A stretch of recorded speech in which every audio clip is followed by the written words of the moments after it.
Starcam. We're here at the MMA fight. It's crazy. We're here with one of the top heavyweight champions in the world, Josh Barnett. How you doing? I'm doing pretty good. It feels more like a nightclub than a fight tonight, but I brought a bunch of newbies here, their first live show, and they're just loving the hell out of it. This is crazy. I mean, there's like broken bones every day, bruises. What was the worst? I mean, you know, obviously you get used to it after a while, working so much, but what was like, did you ever break a bone, or what was like the worst thing that's happened? Well, basically, you just described, rush hour in Hollywood most of the time. Now, the fighting tonight has been all right. A few people got knocked out and whatnot. I've dislocated my shoulder once before. I broke my nose, and I just reset it and kept fighting. I had 2 other fights in that night, so. But you sort of learn to live with that. It's more like acceptable loss. Yeah, it's just like if you park anywhere in Hollywood, you're going to have to pay somebody, and someone's going to ding your door. Well, I mean, is there any type of, like afterwards, is there only ice? What happens? This looks painful. I can't do it. Usually what we do is we get doped up on morphine or any other kind of opiate. Okay. Heroin if we can't find anything else. Yeah, why not? That sounds like a normal day in Hollywood. We're tough enough we don't get strung out. I can't believe, like, this is just normal. The people are getting dropped on their necks like nothing. So you've never been dropped on your neck? No, I haven't. But I do a whole plethora of neck strengthening. No, I'm not even going to go there. Everybody trains really hard. They train for all aspects of fighting. They're in great shape. And the human body is a lot more resilient than people really give it credit for. And most of the time, even with the most severe looking episodes tonight, they're going to be fine. What does training for an MMA fighter consist of? Well, it's sort of a multi-part deal, but there's time spent on the strength and conditioning aspect, which is just basic athleticism, physicality, your muscles, your wind, your cardio. But there's a lot of time spent in the gym learning the specific techniques, and a lot of times for a specific fight.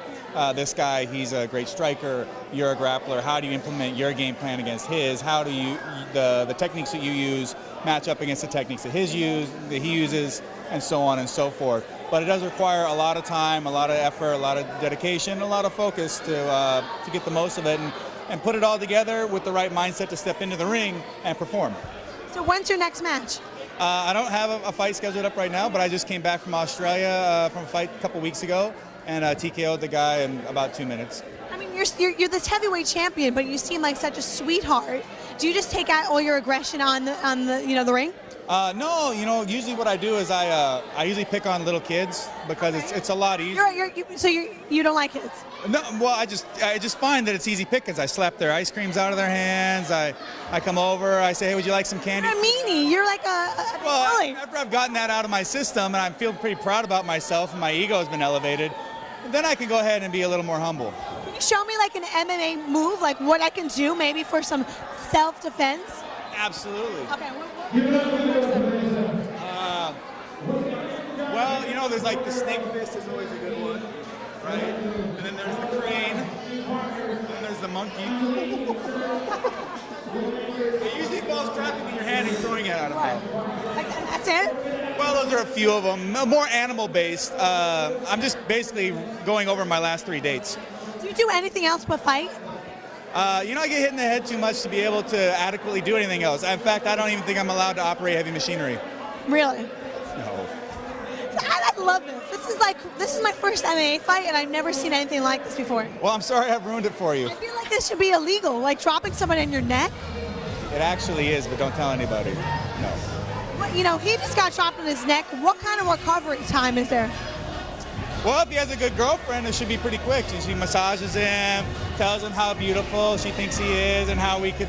Of course, she starts going, hey, I want to tell you about my day, and then he's like, Is that what happens to you?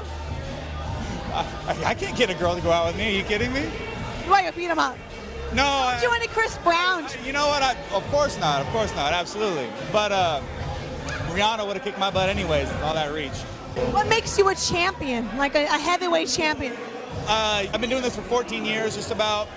I spent a lot of time. I've trained world champions, trained a bunch of women, actually. I trained the best pound-for-pound female fighter in the world, Megumi Fuji. I had a great group of coaches behind me throughout the years, and I would like to say there's a little bit of luck involved, but a lot of it is just want and willpower. I decided I wanted to be the best in the world, so I did what was necessary, and hard work and dedication met natural talent. This is Josh Barnett, and you're watching StarCam. I don't know why you're watching me, because I'm not a star. I'm not even a D-list celebrity. But however, I managed to hijack this thing from her for a little bit. Now I'm never going to give it back. 'Cause I want 30 minutes, not 15.